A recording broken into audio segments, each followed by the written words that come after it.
Let's get ready to rumble. Yes, we're back. Episode 143, the Hibs Rumble.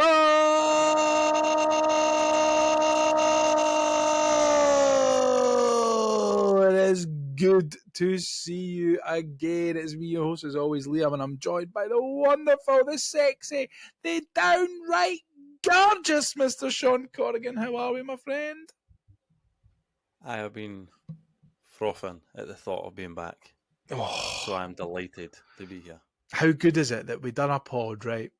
We done a pod after Hibs won, and then we missed one after Hibs get beat, and now we're back after Hibs won again.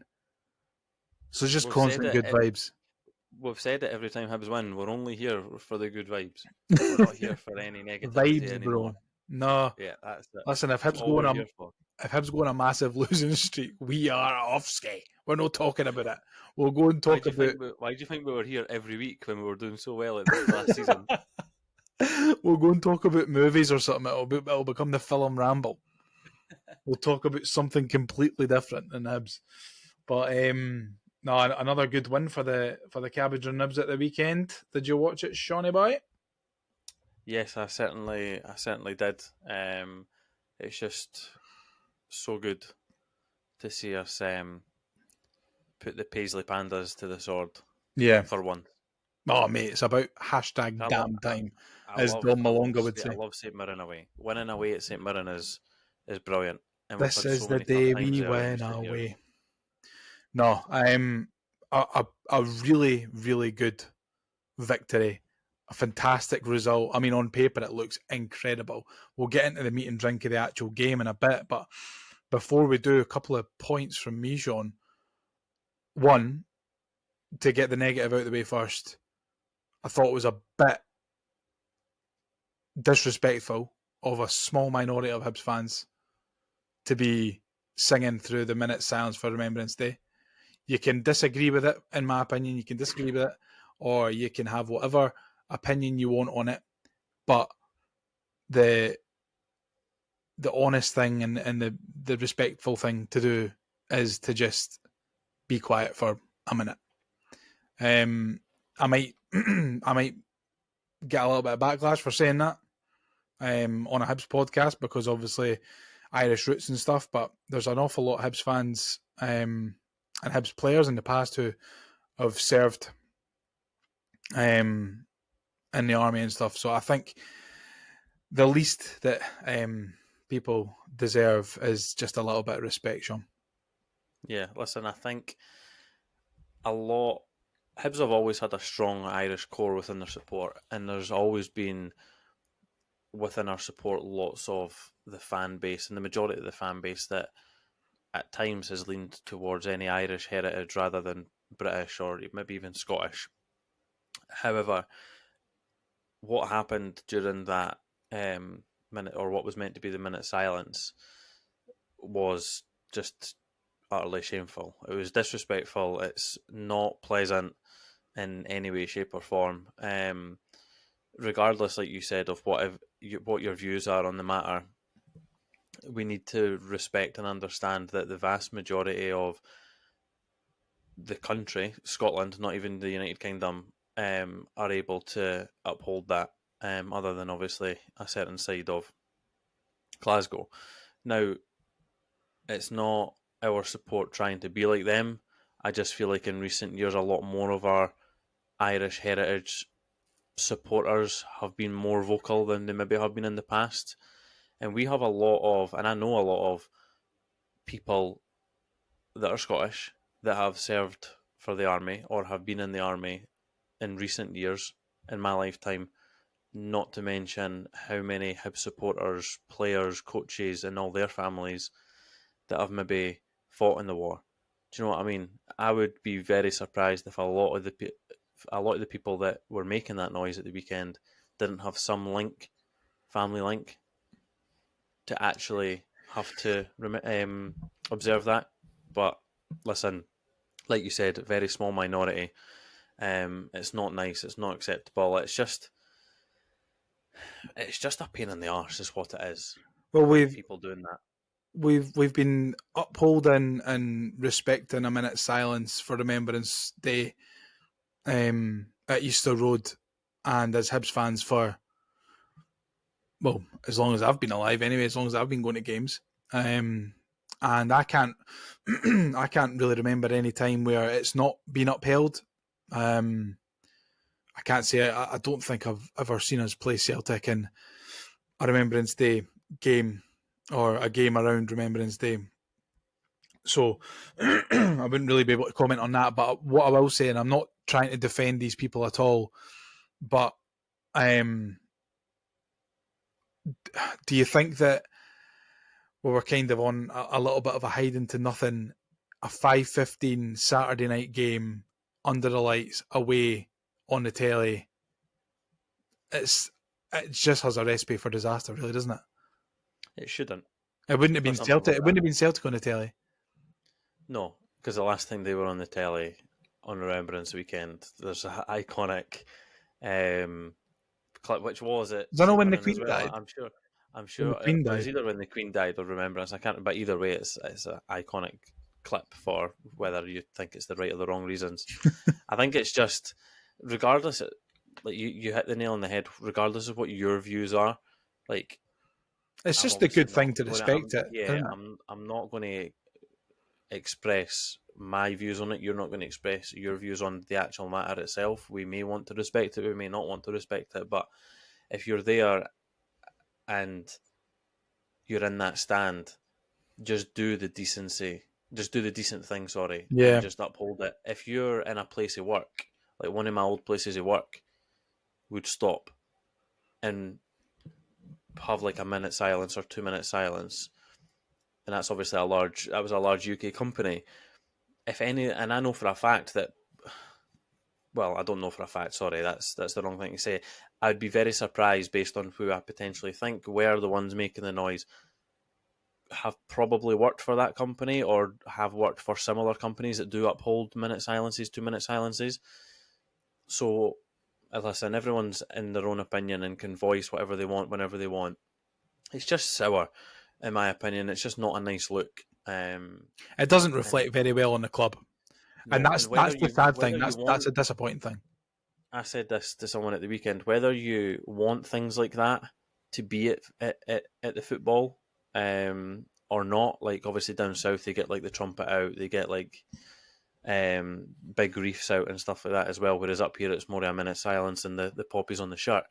Whether you want to see that or don't want to see that, just uphold it. It's a minute of your day. It's a minute of your time, and move on. It's as simple as that. Like, because the people in our support that have family that have served or are serving, it's not a nice look for them, and it makes them feel like shit as well. It probably makes them feel excluded for the club, and that's not what you want. You know, we're a club for all. A lot of teams say it, but we genuinely are a club for all. We're a community club, and yeah, you said we'll move on from it, and that's exactly what we'll do now.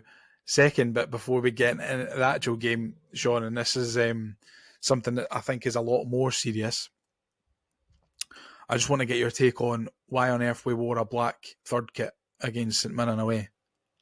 Because we're the fucking Hibees and we do whatever we want. Do you think that? I couldn't believe. I thought we were an absolute stick on to wear the yellow top.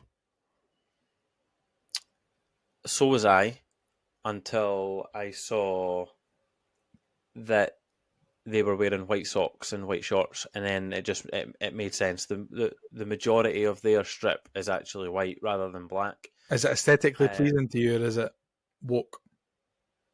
Which part? The fact that both teams were wearing black. Well, that's absolutely tremendous because it looked brilliant. Do you think? Yeah. You know what it reminded me of? We normally wear like a brighter change strip when we go to Paisley, so I was expecting the yellow. However, now I obviously don't think this, but you could argue that the yellow would clash more on the white with the bright lights of the stadium rather than black on white. Yeah, I suppose. I guess we'll never know. Suppose. all I know is that whenever Chaiwa wears the black strip, mate, he turns into an absolute monster. At least we didn't. At least we didn't wear the away, the away shorts and the home socks with a third top like we did in Correct. Warsaw, because that was woke, and it was genuine nonsense. What was worse? The black. No, Motherwell 2 seasons ago. Right, that's fine. Motherwell 2 seasons ago. I knew exactly. I remember I was watching that game on the telly and I messaged you and I was like, what the fuck is going on here? What in the name of the wee man? We could have got away with green shorts at Motherwell away with the purple, but not the white. We could have got away with the purple ones and all. Yeah, we could have. But I'm just saying it still would have worked with the green. That the white was the only thing that didn't work. And that's what we went with. It looked awful. It did look really bad.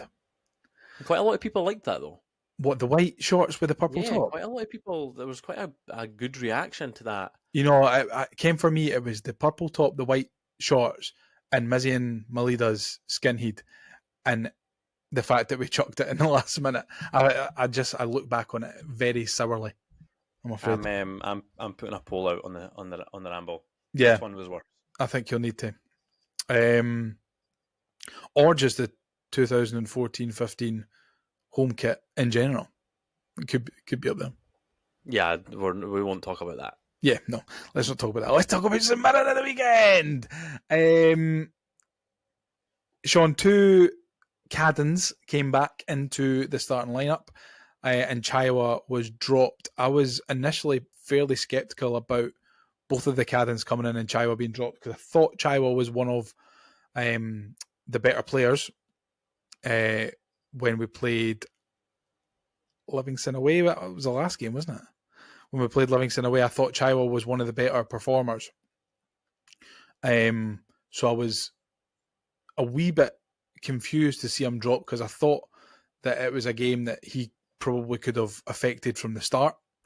And the Caddens, I think, this season so far, it's kind of spoke for themselves. Like, they've not had the greatest of seasons so far, and I think David Gray's been right to kind of leave them out a few times, but he trusted them and left them in at the weekend there. And I mean, in hindsight, rightly so, because I think both of them had excellent games. But were you expecting to see them start and Chaiwa be dropped? I did actually expect both of them to start, to be fair. I felt like we at times have missed Nicky Caddens' creativity. And there was a couple of crosses that he put in at the weekend that on another day probably would have worked out better, and probably would have worked out to a better opportunity as well. So I think at times we have really, like, listen, some of his defensive play in recent months hasn't been the greatest. However, that's not necessarily what he's there to give us.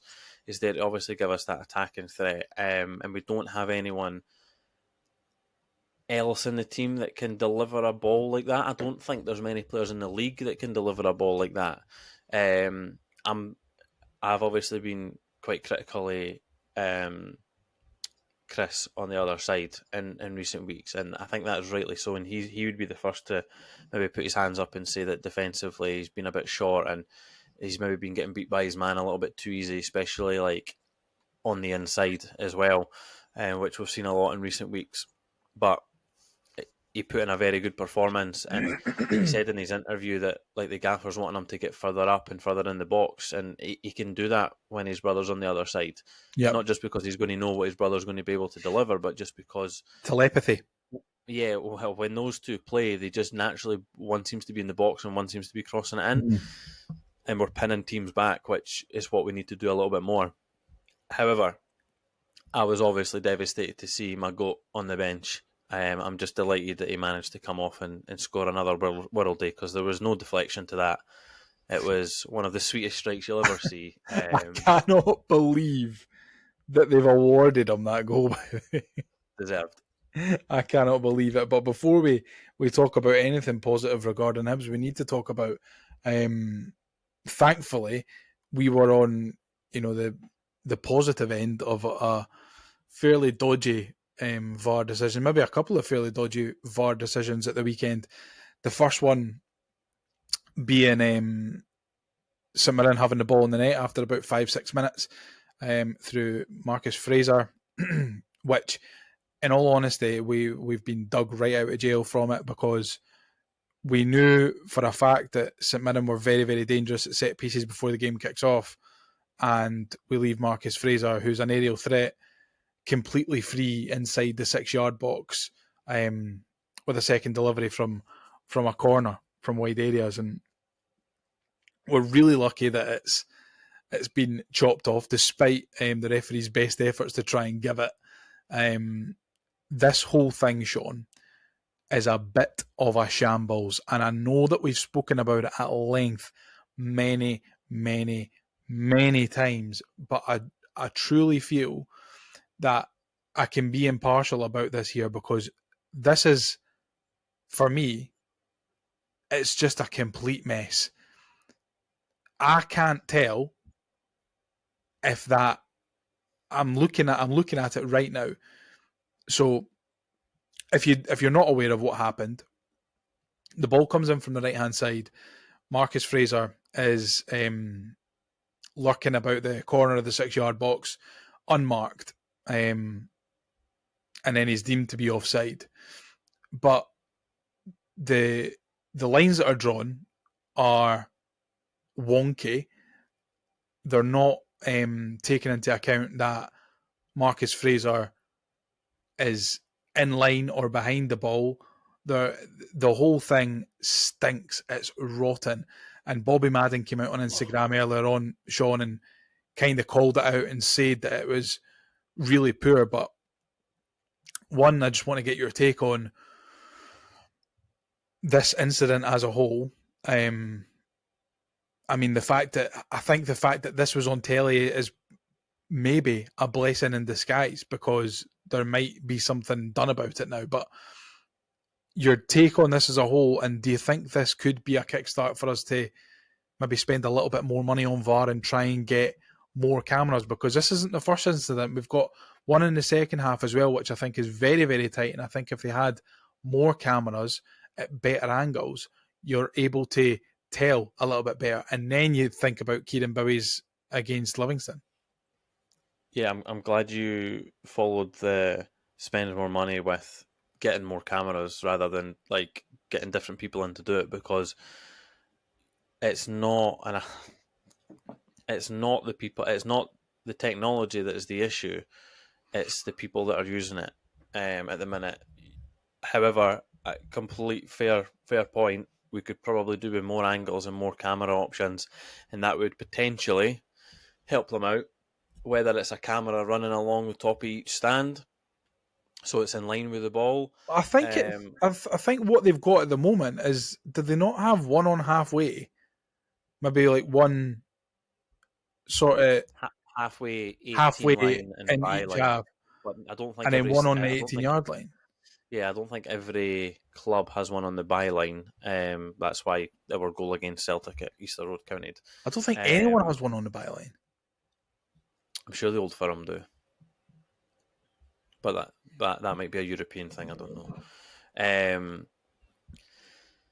Whether you want to class it as an impartial take or not, like it is a ludicrous decision. It is becoming a bit of a farce. Now, it's probably easy to say this because we are watching Scottish football week in, week out, but there's VAR mistakes in every country. A lot of the countries that I watch games in, there's always VAR disputes and VAR issues. However, they don't seem to be as constant and as blatant as they are up here, which is why people cry for conspiracy and certain things, and then clubs go requesting meetings with the SFA after a VAR review meeting comes out and a decision should have went the other way, when realistically all that's going to do is potentially influence other decisions via other referees subconsciously rather than actually award them with the correct decision. And they say that they don't, but it's clearly got to play a part in your mind. 100% it will. And like if I was a referee, subconsciously something like that's going to come into my mind before I even go and officiate the match. So, like, Rangers have obviously requested a meeting with the SFA after it's been awarded that, or it's been admitted that they should have got, Celtic should have got Trusty sent off or whatever it was, which he absolutely should have, to be fair. So if I was then refereeing the next Rangers game, now that that's came out, subconsciously I'm going to think, I can't make a call like that. I'm going to have to be absolutely on it, and whether I'm absolutely on it or not, I'm going to then be overcomplicating all the potential incidents and all the potential decisions. Yeah. There was a couple of calls I seen at the weekend in a couple of other leagues where, like, the referees booked somebody for diving at one end, and then a similar type of challenges went in at the other end, and then he's given a penalty. So, and that's probably because he's then thinking, was I maybe right or wrong to do the last call? So, will I give a penalty here to then maybe, so I can go and have another look at it? And we've spoke about this at length, where you've got VAR there to assist you, so why would you not allow it to assist you? We're now starting to see referees go to the monitor, and it's still rare, but change their mind. Yeah. And sometimes we've seen them stick with their decision as well, which is even rarer, which is good if it's obviously the right call. The most important thing is we need it to be the right call, and however we get to that end goal, I don't know what Willie Collum's trying to do in the background with it, but I would like to see, listen, clubs aren't going to put more money in it if it's not already working, because then there's no guarantees that it's then going to work. The clubs would be more likely to get rid of it. However, I do think in the long term, these reviews will help, and then, like, the audio being shared and the weekly the weekly, like, podcasts that get done about it, and, like, the TV shows that get done about it. I think the more that we can highlight what has went wrong or potentially went wrong, the more that our officials can then learn from it. It's unfortunate that these mistakes need to happen for them to learn from it. And I think as well, there's been quite a lot of high profile VAR cases, because I've watched quite a lot of the VAR reviews that Gordon Duncan does with Willie Collum, and there's some that, pundits and people on social media and stuff are saying, this is, like, example, this is a blatant red card or offside or whatever. Then Willie Collum will come on and tell you why it's not, or why it's been given a certain way. And I think it's a really good insight, because it's something that when we were growing up, that we never had anything like that in terms of referees explaining their decisions and stuff. And yes, it's a bit woke when you think about it, but wouldn't you rather understand how the referees see the game? And I do feel that there's a massive discrepancy, though, in the way that referees see the laws of the game and the way that players and coaches see the laws of the game. And I think that's a problem, especially when it comes to some of these touch and go decisions that Willie Collum talks about. And he can explain it all day, and we can sit here and go, well, technically that's probably the right decision. But you know yourself, if you're in the game and, it's like a lot of the handball ones really irk me, because it's his hands in an unnatural position, and then the easy argument is to say, well, where's his hand meant to go? The Ralston one in the cup semi-final is a good example of that, because it's a good example because, yes, I think it's a penalty, but what is he meant to do with his arm? Yeah, I'm actually glad that you used that as an example, because that's the one that I was going to use. Like, I was speaking to somebody the other week about it.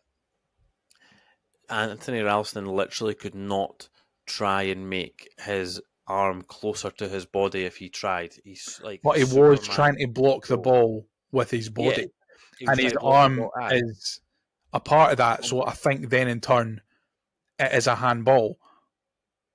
Do you know what I mean? You get what I mean. And I think that was a penalty, and it was the right decision.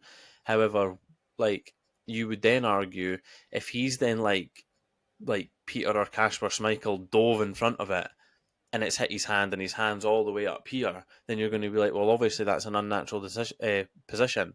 But him also like diving head first is also an unnatural position. Yeah. And it's just unfortunate that it's hit his hand. Like, if he was to then dive any other way and it hit his ribs and not his hand, and he dove like that with his arms out in front of him, then it's not going to hit his hand. Do you know what I mean? Yeah. It's just No, I unfortunate get for him you. that that's what happened. I get you. It's it's so grey. It's such a massive grey area, the handball stuff at the moment. And, I feel like Willie Collum is repeating himself every month when he does these reviews. Because, I mean, even like you take Hibs for an example. You had the Dundee United one, you had the Falkirk one. I mean, I've watched the Dundee United one back a couple of times. I'm not convinced that that's a penalty. The Falkirk one, I'm not convinced that's a penalty.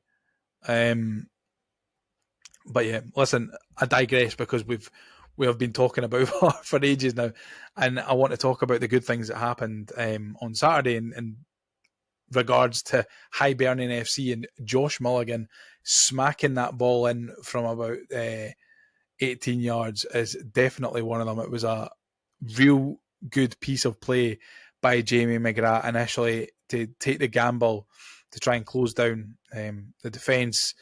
Thankfully, the centre-half takes an absolute hospital touch. McGrath gets on it, and to be honest, Shaun, what a pick out to find Josh Mulligan, and then matched by just as good a finish. I think he might be the greatest Mulligan to ever play for Hibs. Possibly. I think he's definitely up there. He's definitely one of the best players called Josh that we've got in the team. That's huge for you to say that. One of the best. Yeah. I think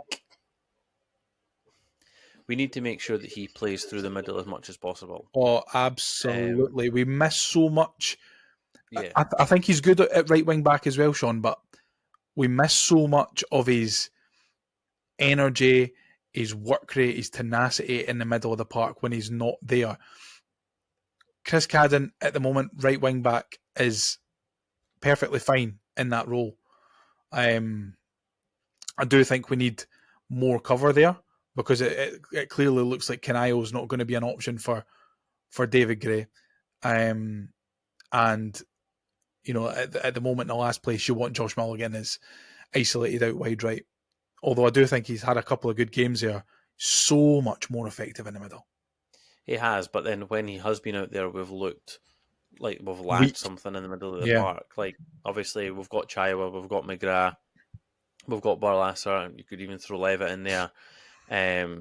Some people obviously want Newell to get back in as well when he's fit. So we're in and then you've still got Josh Campbell. We're in a position, and that's not even mentioning Alassane Amani as well, whatever he's up to these days. So the thing for me is I can understand why at times David Gray is putting him out there, because then he's maybe trying to change the dynamic in the middle of the park, but then obviously that's him reacting to in-game decisions and what's going on. But for me, we need to make sure that it's tough because we need him in the middle, we need McGrath in the middle, we need Chaiwa in the middle, and you could argue, depending on the game, we need Barlasser in the middle as well, and we just can't play a diamond. Yeah. Because we've not got... I think we've relied so heavily on the wings and the wide players that we've got, whether it be wing backs or attacking wide players. We can't just isolate ourselves to the middle, because then also we'd have nobody to come on in the middle of the park if we needed a sub. But no, I think you're absolutely right. He needs to play consistently in the middle of the park. That's what got him his call up for Scotland. I think it's quite bad actually that he never got called up and Andy Irvine did for this next camp. I thought that, I to be honest, I've not seen an awful lot of Andy Irvine, but I can't imagine that he's playing every week for West Ham. I might be completely wrong. If we've got any hammers that listen, you can correct me and send me abuse online if I am wrong, but I would have, if I was Steve Clarke, I'd be looking a lot closer to home. Josh Mulligan's been taking the praise of an awful lot of people recently, and I think that he would have been perfectly suited to that Scotland team. Again, he might not have got a game, but Andy Irving's not going to play, is he? No way. So I don't know. I suppose it's just about giving young lads chances and stuff, but I don't know. That annoys me. No, I completely agree. Again, Andy Irving's obviously been in quite a few camps in comparison to Mulligan only being called up for the one. To some people's displeasure, Steve Clarke is very loyal to certain individuals. Our absolute rocket at the back, and Grant Hanley. I've never seen a bad word about him, by the way. Never. He's the greatest centre half that's ever existed. He's better than I was just to tell you a story about Grant Hanley. Well, not really a story, but I was up at the training centre the other week, and I saw Grant Hanley up close, and I can confirm his beard is the most tremendous thing I've ever seen. It looks painted on. It's the sharpest beard I've ever seen. It's so good. And he's massive. Like he's built like a and he's fucking massive. Andy Irving's played 6 games for West Ham out of 11, but he's played 64 minutes, 61 minutes, 1, 15 and 8 in the 6 games that he's played. He's been on the bench for 4, and he was not in the squad when he played the soon-to-be Premier League champions. Have they played Liverpool yet? So, I mean, it's a bit of a thankless task for Steve Clarke at the moment, because I can't imagine that he's going to be staying past the World Cup if we get there.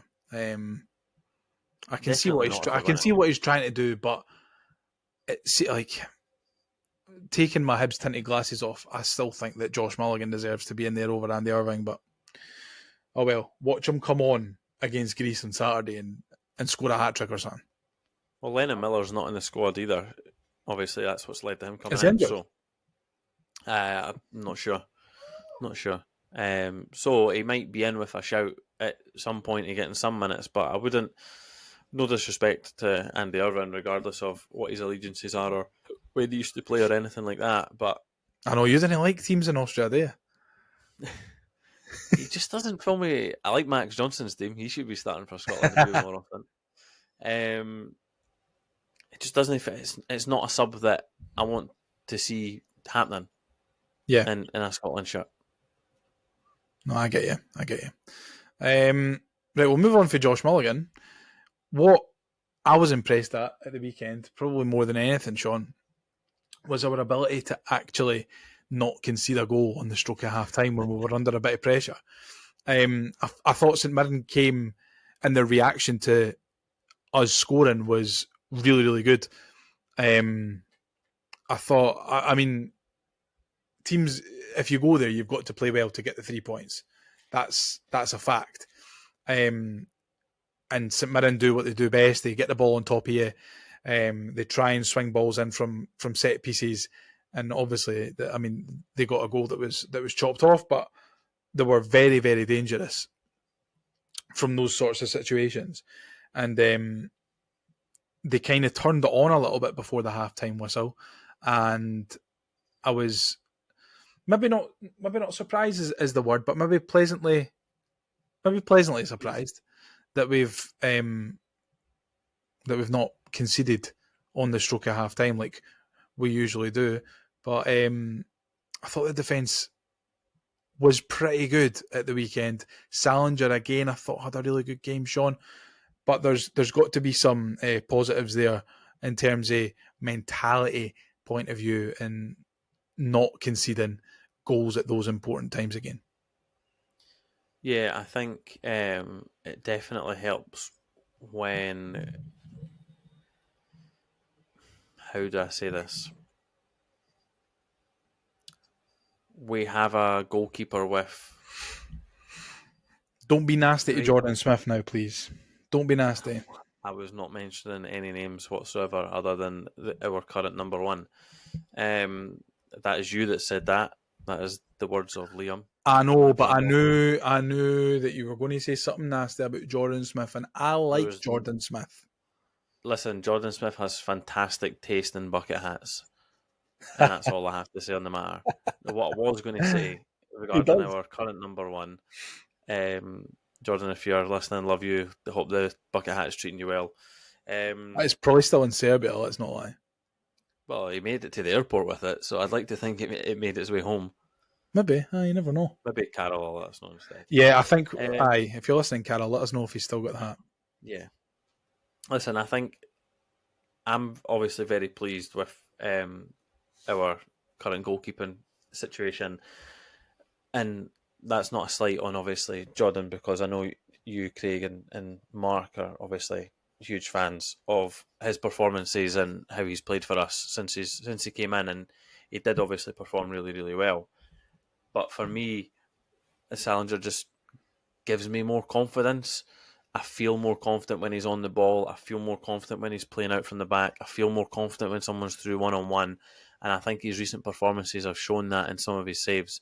I think a lot of them have been relatively easy and directly to him, easy from a goalkeeper's perspective. But what I really liked is not only his reactions, but his distribution of the ball to those reactions. So if he's catching it, how he's distributing it out from there. And I think if you watch that, that's really good. He seems to always be able to play the right outward pass. When he's deflecting the ball away, I think if you watch some of his highlights so far this season, some of the saves that he's made, he's pushed the ball out in the right direction. He got lucky at the weekend on one of them where he pushed it in the direction, it went in between 2 St Mirren players. But again, I think that's been very impressive. But the defence looks more assured with him behind them. And it's good to see him making these saves now that he's came in, because there was a couple of saves at Falkirk and there was a couple of saves at the weekend. There was quite a few saves he made at Celtic Park as well, that were of a high quality. So yeah, he deserves all the praise he's been getting. Yeah, I think it's 3 clean sheets in 8 games or something for Salinger at the moment. And for someone who, when he came in and he played against Rock-Weiss Essen, everyone thought he was a dud. That's not too bad. I'd completely agree with you in terms that I think he fills the defence with a lot of confidence. And you can kind of see that. I think also we're winning games again a little bit more regularly. And I think that'll fill everyone with confidence. You could see it oozing out of the team last year when we went on that incredible unbeaten run. So winning games breeds confidence in your whole team. And I think that having a solid foundation with Salinger in goal is only going to lead to good things when it comes to that. And I think he's been great. I really do. I think he's been great. Plus, Mila loves him because he gave her a high five one time, and asked her if Hibs were going to win, and she said yes, and then we never won. So that's why I like him so much. But seen Hibs win? Aye, yeah. She was at the 4-0 Livy game. Right, okay. She loved it. Good. She, to be fair, that curse ended last season. Right, that's fine. Because her first season was the year before. Every time you talk about her going to the football, you always seem to reference a game where we didn't win. Yeah, I mean, most of them were games that we didn't win. Adam Lafondra scored the first goal that she ever saw live. In the 2-0. Well, for Hibs. For Hibs. Aye. I think St Mirren beat us 3-2 first day of the season, 2 seasons ago. Thought that was 3-2. 2-2, sorry. I think they scored last one. I know the game you're on about. But no, we're actually going to the Capital Cup game at the weekend. That's fantastic stuff. That's good. On Sunday, it's at Easter Road. If you don't have your tickets already, if you're a season ticket, I think, well, I didn't pay anything for them. I think they're free if you're a season ticket holder. I'm not too sure. Incentive before. I'm sure they've done that before, so it wouldn't. Yeah, I'm not too sure how many tickets are actually left because when I went on, there was only a couple of sections that were available. I don't know if that's all that has been sold and they're waiting to open up more, or if there's been more sold. So if you are free on Sunday at 4:10, get along and support Hibs women as they take on Hearts in the Capital Cup. They beat them last week in the League Cup to get through to are they through at the semi-final, or is it they're through at the final now, Shaun? I can't remember. Semi-final. So massive congratulations to them. Me and Mila are really looking forward to going along. She's been telling me all week that Jambos are rubbish, which is completely true. Has she got a favourite player yet? Josh Campbell. On the women's team, obviously. No, I don't think she doesn't know an awful lot of the women's team, and I think that's probably down to me as well, because I don't know an awful lot of them either. But we will do our research, and I'll make her pick a favourite player before we get there. And I'll let you know. Come back to me, and then I can tell you if I'm happy with it or not. Yeah. But I'm biased, so. Well, it might be Papadopoulos,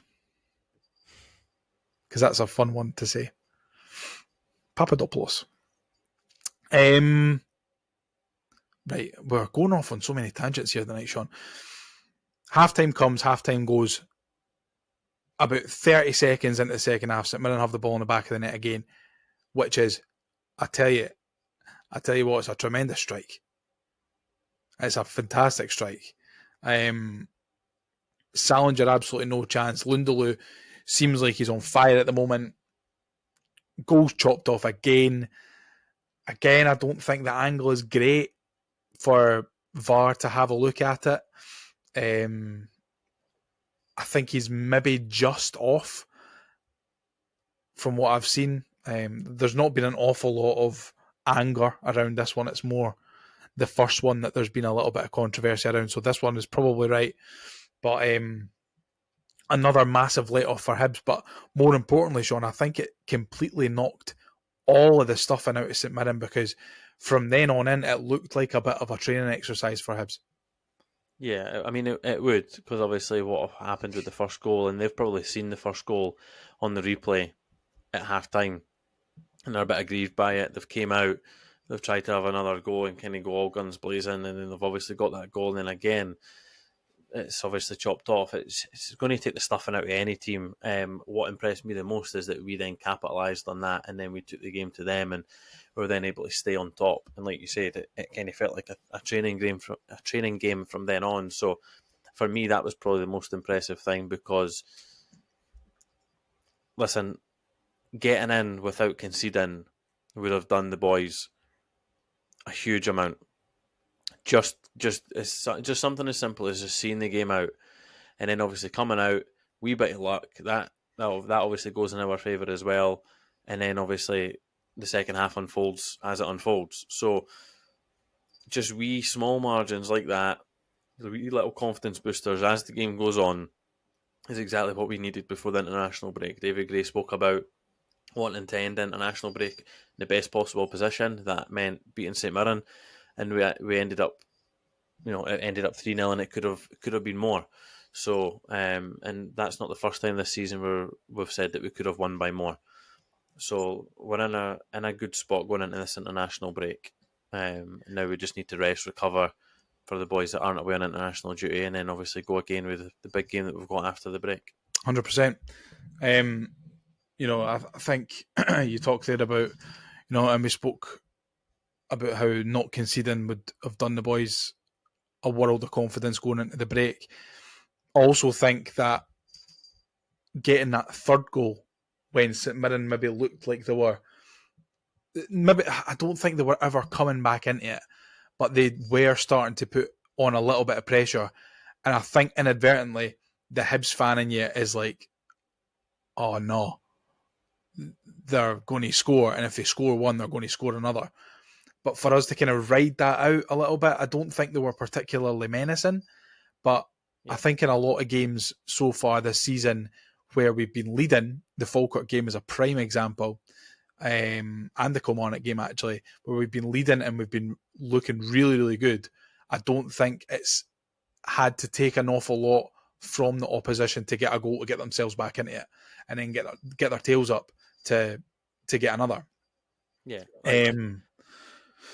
So I think getting that third goal was really, really important. Obviously, Caddens' goal is a real good finish. It's well worked from Nicky Cadden, takes a deflection on its way through, but finds its way to Chris Cadden. It's a good finish, and then Chaiwa again. And I think it's real good work from Josh Campbell as well, from the corner to not lash at it.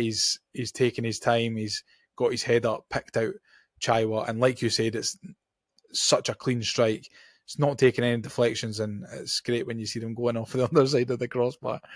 But I just think that third goal was massive for Hibs, and I think not in terms of just that game, Shaun, but probably that third goal is going to allow us to have the belief to kick on and hopefully put a good run of results together. Yeah, no, I completely agree. I think the saves that Salinger made at key moments in the match, at 1-0 and 2-0, gave the rest of the team the confidence that they needed to be able to continue to push up and obviously create the chances that we created. So yeah, to end up getting that third goal, you could see after that third goal any anxiety and stress that was in the players' minds subconsciously had just been released, and it just looked like they were playing free-flowing football, which is the Hibs way, which is great to see. So I think you're right. Getting that third goal in any game is vitally important because it can allow a team to relax. But it's easy for us to sit here and say it's really important for Hibs not to concede it too, because it's very Hibs of us to then concede another and then be very, very nervous. And at the minute this season, it's not just the fans that are getting a wee bit nervy if we concede when we're 2 up. It's the players as well, and obviously we've seen us capitulate a couple of times this season already, which ain't great. So yeah, to make it through the game, getting the third goal as well, like you said, not just hanging on at 2-0, getting the third goal and looking like we were getting more, and a lot of players ending that set of results, those set of fixtures on a high, will only do us a world of good. Yeah, and I mean, gets the monkey off the back at not being able to beat St Mirren as well, which is correct. That's ideal. That's the only club David Gray hadn't beat, I think. Yeah. Well, and Falkirk, but it's only the club he never beat last season in the league. Under his tenure, that's what he said in his interview. Yeah. So he's not beaten Falkirk though, is he? No, but well, I don't know. But he's not. But we've only played Falkirk once. He's also not beaten Kelty Hearts. Are you questioning our manager? He's also not beaten Midtjylland or Legia Warsaw. I'm not taking this slander. Let's move on. He's also not beaten. Did we lose any other games in that League Cup group stage last season? I was actually just trying to find a button to try and mute you. Well, let's move on. I think you've got a quiz for us again this week, Shaun. Come on. Yeah, and you will be foaming at the mouth to get going at this one, considering how well you performed at the appearance quiz in the last episode. I don't know about that. I think that was an anomaly. What was it, 9 out of 9 or 10 out of 10? Yeah, it was full marks anyway. 9. Yeah, 9 out of 9. Right, this is a two-parter. Okay. What? A two-parter? This is a two-parter. So again, play along at home, get in the comments, send us messages, DMs, whatever you want to do. Let us know how you got on. The last episode, Liam. Yes. We got more Hibs appearances. So, what do you think the natural transition is to do in this episode? Well, I think it's definitely going to be assists. I hate you sometimes. So yes, who has more Hibs goals? I'll give you two players. Could not have seen that one coming. Oh. I'll give you 2 players. All you need to do is tell me which player has scored more goals for Hibs. And how many have we got? The dog is biting my toes at the moment, and it's really... We have 8, and then part 2 has 3. Part 2? Yeah, there's a part 1 and a part 2, and we're on part 1 of Right, the quiz. okay. So who has more goals for Hibernian Football Club? Christian Doidge, Kevin Nisbet. I'm going to say Doidge. And by 2 goals, you would be correct. Yes, good start. Good start. 10 out of 10.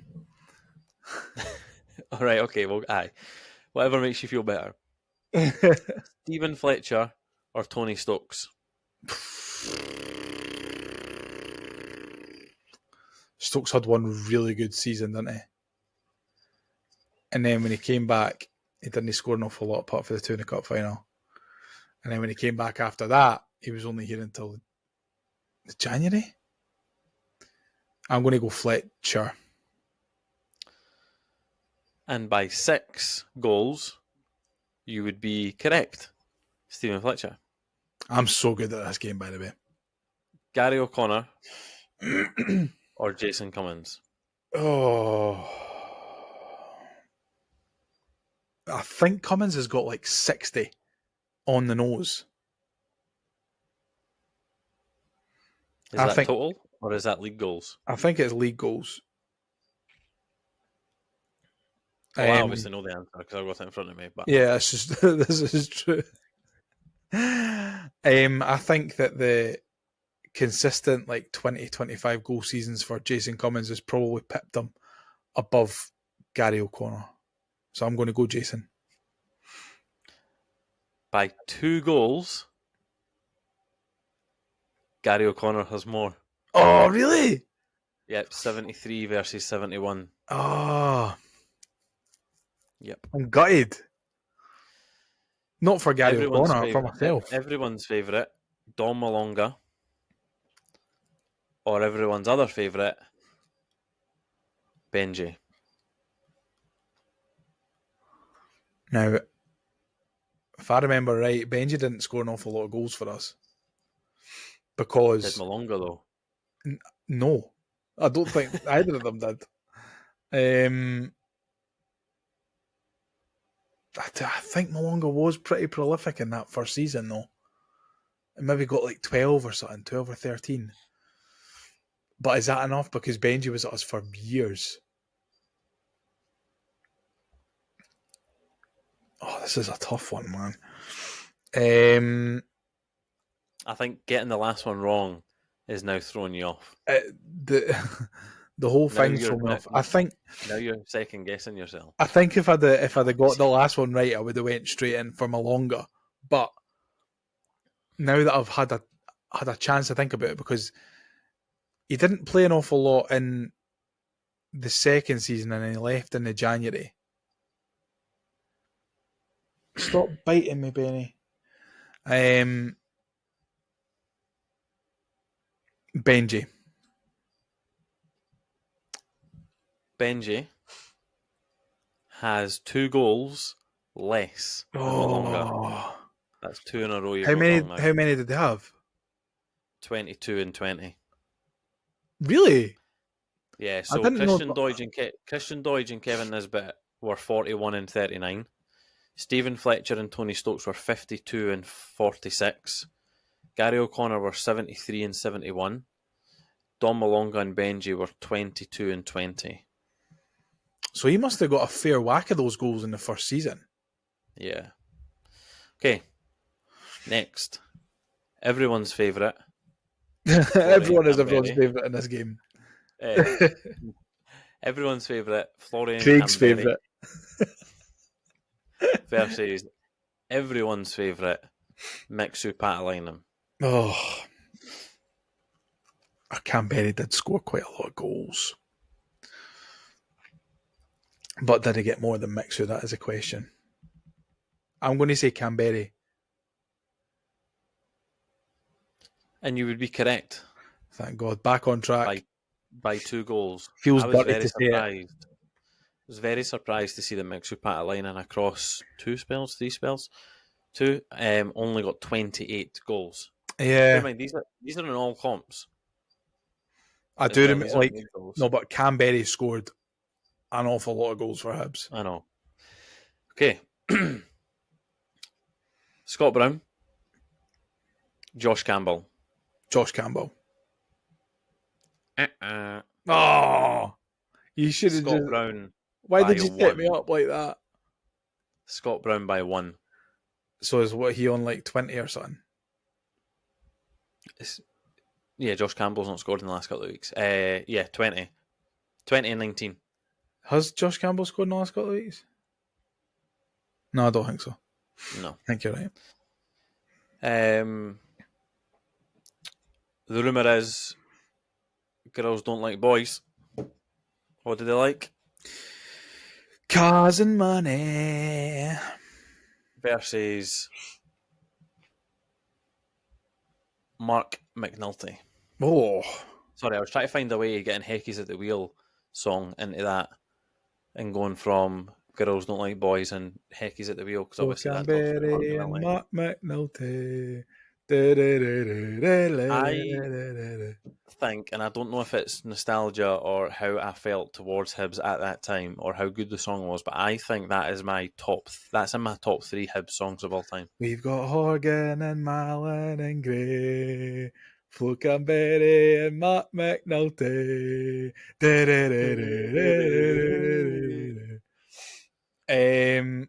McNulty was shite for us, really, wasn't he? Who was the other one? Simon Murray. Simon Murray. He was only there for fucking 6 months. McNulty was there over 2 spells. I do remember Simon Murray got quite a few in like the League Cup and that. I'm sure he got a couple of hat tricks. McNulty got a hat trick as well, though.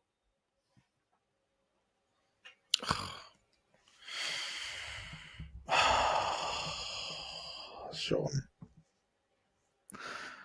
I'm going to go for the fact that he scored against Rangers and Hearts, Simon Murray. And you would be correct. Get in there. By 2 goals. Yeah. How many did McNulty get? 14 and 12. Simon Murray He got 14 on the first half of the season. He got like 8 in the League Cup.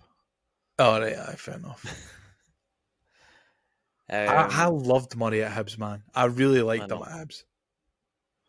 I know, same. I played against him at Poole one time at the ballroom in Meadowbank. Wow, that is a fact. It's a fun fact. He beat me. Right, okay. Next, we have Junior Hoylett. Mm-hmm. Adam Lafondra. Oh. How many goals did Hoylett get? As you could probably guess, neither of them have scored that many, so you could probably, if you really wanted to, work it out. Well, that's what I was thinking when you said Junior Hoylett. He got 2 against Livy. He scored against St Johnstone. Lafondra.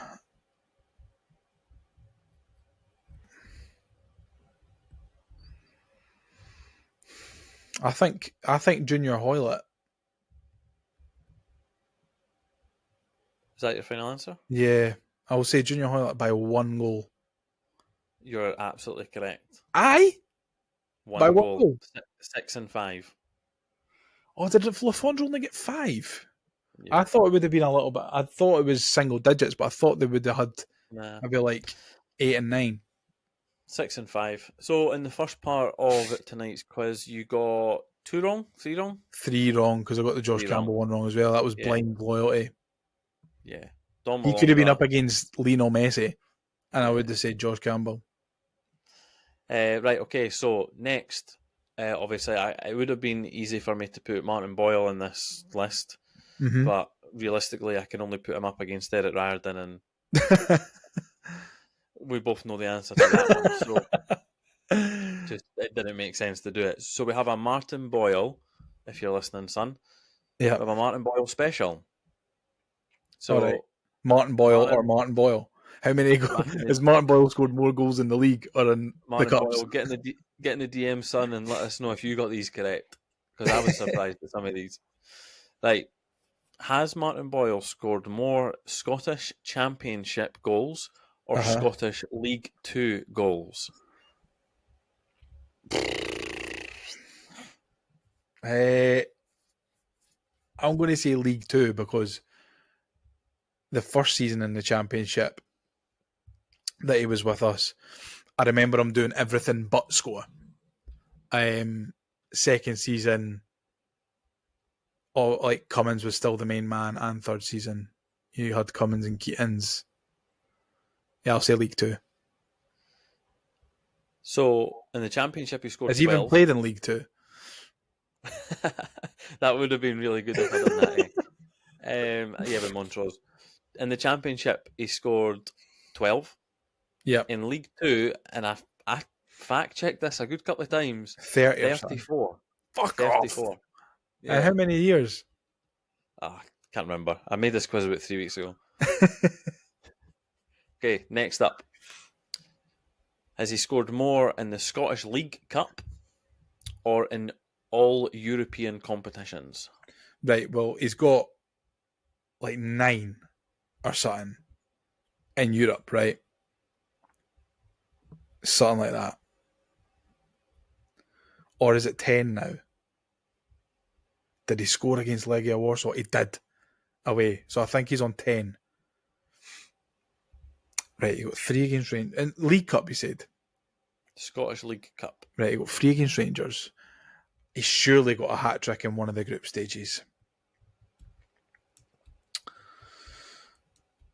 And this is just for Hibs, or is this League Cup for every team?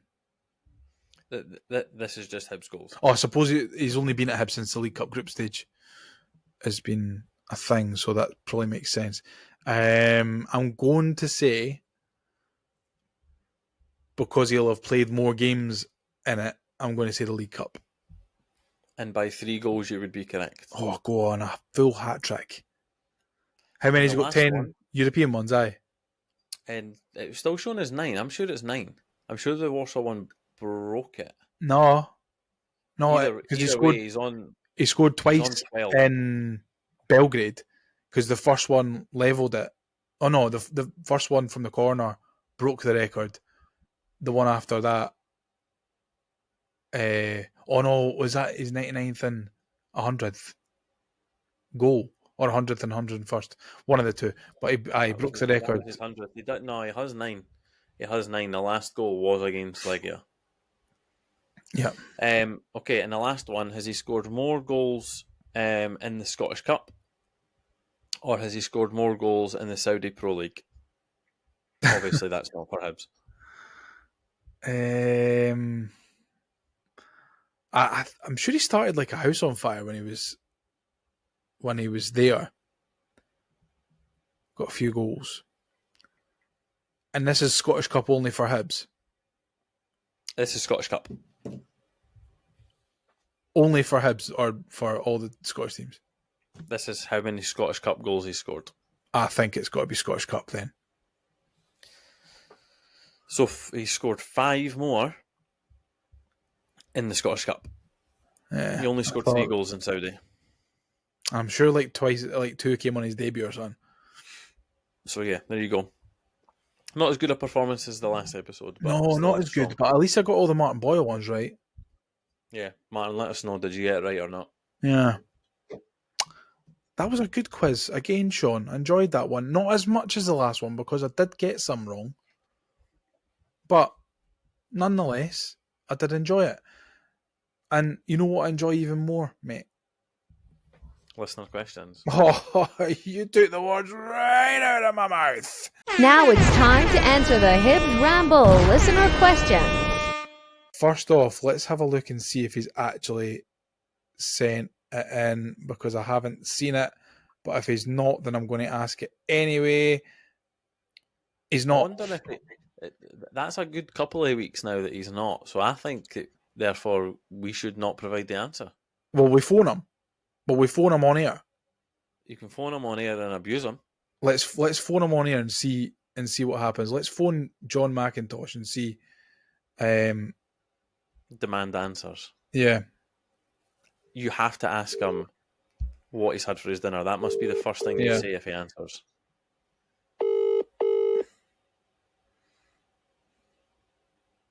Oh, he's hung up on me. Well, then we're definitely not answering it. Again. Here he is. He's phoning. John, you are live on the Ramble. Please do not swear. Oh, sorry. Okay.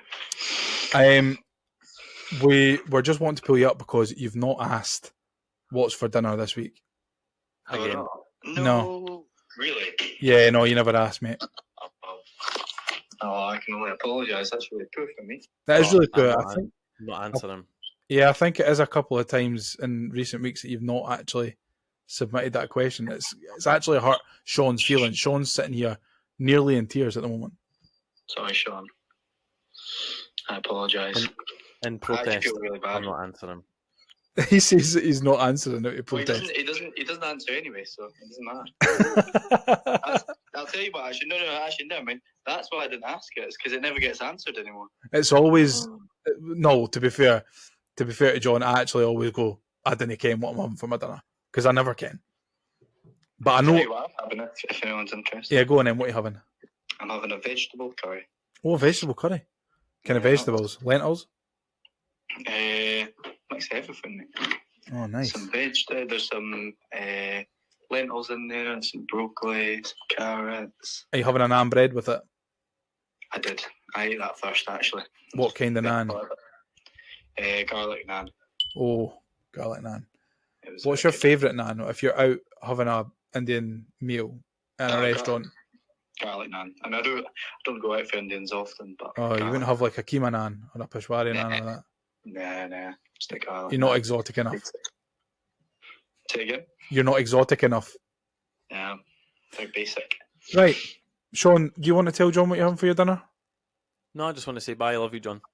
Thanks, mate. Thanks, mate. Love you too. Right, bye, John. Thanks for your appearance on the Ramble. See you later. Bye. Well, I'm having a pizza. I'm having a pizza for my tea. What are you having, Shaun? I had garlic chicken pasta with garlic bread.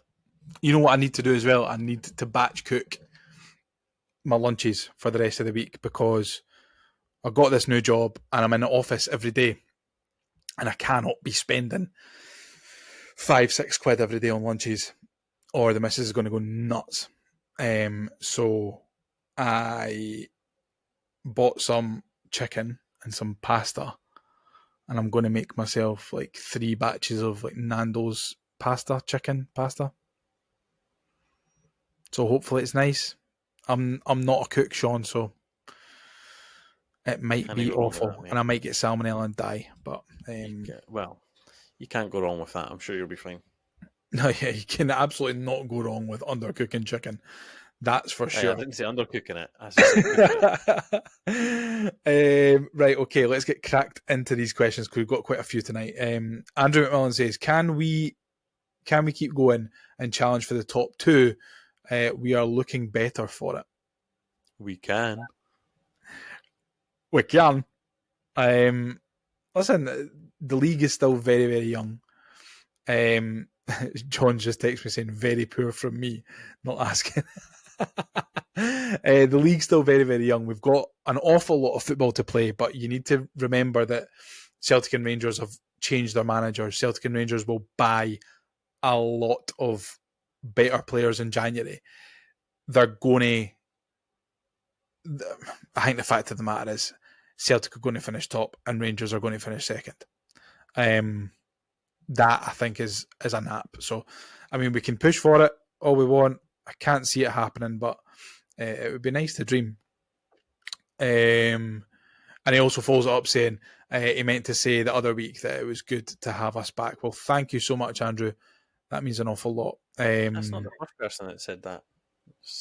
We've been getting a lot of Ramble love for I know. our missed episodes. Yeah. Which is not good for them because obviously they want the episodes, but good for us. I know, 'cause but it it's good for them builds because up whenever our ego. whenever we talk about Hibs, it's after we've won, so everyone's in a good mood and listening to That's true. the show. Peter John says, "Is it going to be all grey wrecking ball from here on out until we play Villarreal in the Europa League final next summer?" I don't know if we'll get there next summer. Dynamic, angry, quick midfield football, Nadin's ridiculous delivery, etc. And I'm glad to see that none of the Ramblers are getting ahead of themselves. But absolutely, we will be playing in the Europa League final.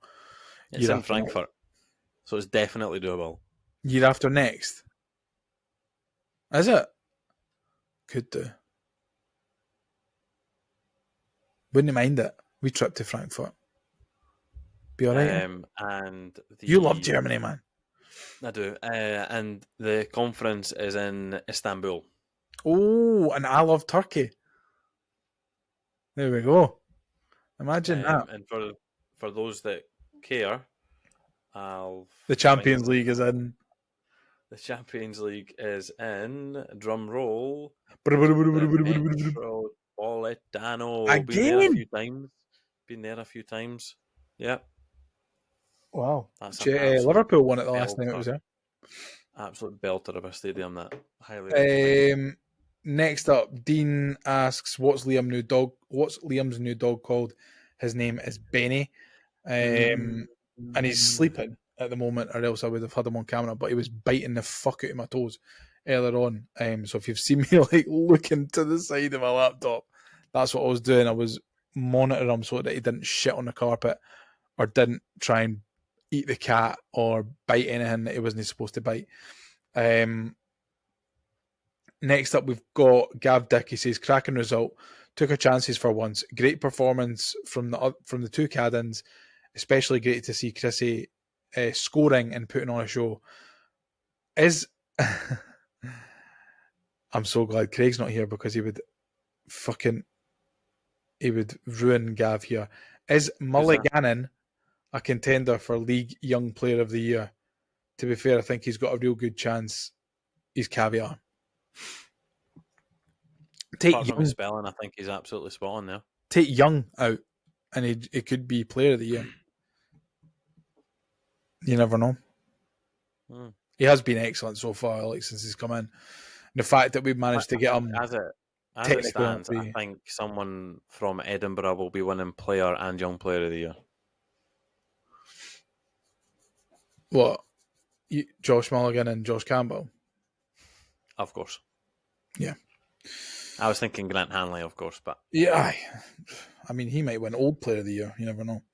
Greyball Enthusiast says, "Maybe a bit early, but what positions are needing strengthened in January?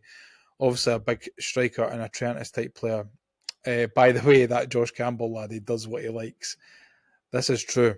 Absolutely correct. Well, Lyndon Dykes, and I will not rest until Lyndon Dykes is in a Hib shirt. Can we have Lyndon Dykes and also a Lyndon Dykes that can play at right wing back as well, please? As long as we have Lyndon Dykes, I'm happy because we'll have Lyndon Dykes. Yeah, truth. I do think we need cover at right wing back. I'd mentioned it earlier in the pod. He mentions here about a Triantis type player, but do you think that's absolutely necessary now that we've got Dan Barlaser? I think at the minute our priority positions are right back / right wing back and the Lyndon Dykes. Agree. Spot says, "They've had stick this season, so shout out to Cadden twins. Both were much better." Yep, completely agree. Harvey Scott says, "Best performance of the season. Thought we strolled it at the best of times." I think, Harvey, especially after St Mirren's second goal got disallowed, or their second disallowed goal, should I say, we certainly seem to take an awful lot of confidence from that, paired with the fact that I think St Mirren's heads went down. You could tell by Stephen Robinson's interview after the game that he was disappointed in his team. I think, Shaun, they massively missed Mark O'Hara and Alex Gogic. Completely agree. and that helped us tenfold. And then second last, we've got Dean again, and he says salt and chili chicken pie at Easter Road? Oh, Question mark. Is that a thing? Did he do it? if it is, I would have had them by now. I've not seen it. Well, you know what I'll do? I'll have a look on Sunday when I'm there for the Need women's more game, info. Thanks. and see if they've got it there. And if they do, I will try it and I'll get back to you, Dean, and I'll let you ken what they're like. And finally, Billy asks thoughts on the Hibernian pajamas. I think you'll like these. I seen that one yesterday. Actually, the 92-94 home kit, but just That in one just pyjama looks like format. the actual strip. Yeah, it does. Obviously, we've released that as an actual retro And strip then as this- well. These ones, I mean, if it focuses, that's a bit much for me. Yeah, so the 92-94 one I think is great for kids. I think it would be a great present. Although, I how would certainly many want pairs that of growing up. pajamas have you seen with a polo collar and a button? Yeah, I know. I did look at the other photos to see what material it is, and it is cotton material. So at least it's pajama material. At least I wonder what The the sponsor the will be other on the front. ones. If it'll be like that raised sort of velvety Nah, velour. it'll just be built into the fabric. My gripe with the other one is, I wonder what it's trying to tell us. I'm obviously being sarcastic because it's got the humongous "Have a Merry Christmas" all over it. I actually don't think it's too bad. It is a bit much, like you said, but it's Christmassy vibes. So fair enough. Well, you've got Something a a bit different. Hibernian Christmas item, don't you? Yes, That you got from I Classic Football Shop. do. I have the greatest Have you got it handy? Christmas Can you show us? jumper. I can go and get it. Is it in the wash? No, it's upstairs. Well, let's put a photo on I Twitter of it. I tell you what, I'll just wear it the next episode. Okay. How about that one? Do you have a discount code for the Ramblers for Classic Football shirts? I did, but I think it's expired. Oh, got it.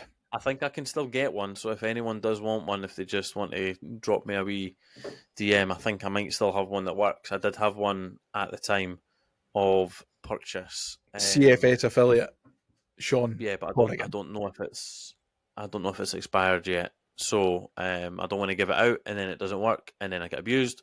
So I'll just get abused in the DMs if it doesn't work. So yeah, feel free to drop me a message and I can give you it. and see Feel if it free, works. feel free to drop him a really nasty message. No, drop into the DMs. Let's see if it works and then abuse me rather than just drop my DM to abuse me. Well, it depends who you support, I suppose. Feels like a really good place to wrap it up. Thank you so much, Shaun, for joining me this evening. Absolute pleasure as Top always. I was going to say hopefully it's not 2 weeks until the next one, but it's international break. So And it will be 2 weeks until the next one. it probably will be. Yeah, I know. So at least we've got this one done. If you're missing us next week, just play this episode again. That's my cat sneezing. Did you hear that? I did. Or they could Um, just drop into our DMs and abuse us. Or that, yeah. You know, we're always keen to answer questions about what we're having for dinner or pies or fucking Or anything what like our that. So, discount codes are for certain websites. Everybody deserves a discount code. yeah, No one should exactly. be paying full price for anything nowadays. Not in No, today's climate. not in this climate. It's a joke. Absolute. I paid farce. like £7 for a pint the other day, Shaun. When did you get the tattoo on your forehead? I know. Bad, eh? Unbelievable. Unbelievable. No, really bad. Listen, we will wrap it up here. Thank you so much for listening if you've got this far. If you don't already, make sure that you follow us on our socials. We are at the Hibs Ramble on Instagram, Twitter, Facebook, TikTok, YouTube, wherever you get your podcasts, search the Hibs Ramble. If you could leave us a review on Spotify or Apple, it would really help us out. We're 5 subscribers on YouTube away from 500. So if you're watching this on your phone or your laptop or whatever, and you're not already subscribed, double check if you are, and if you feel like it, subscribe, and then the closer we get to 500 would be awesome. But yeah, thank you for listening, and we'll catch you after the international break. Bye. Let's get ready to rumble.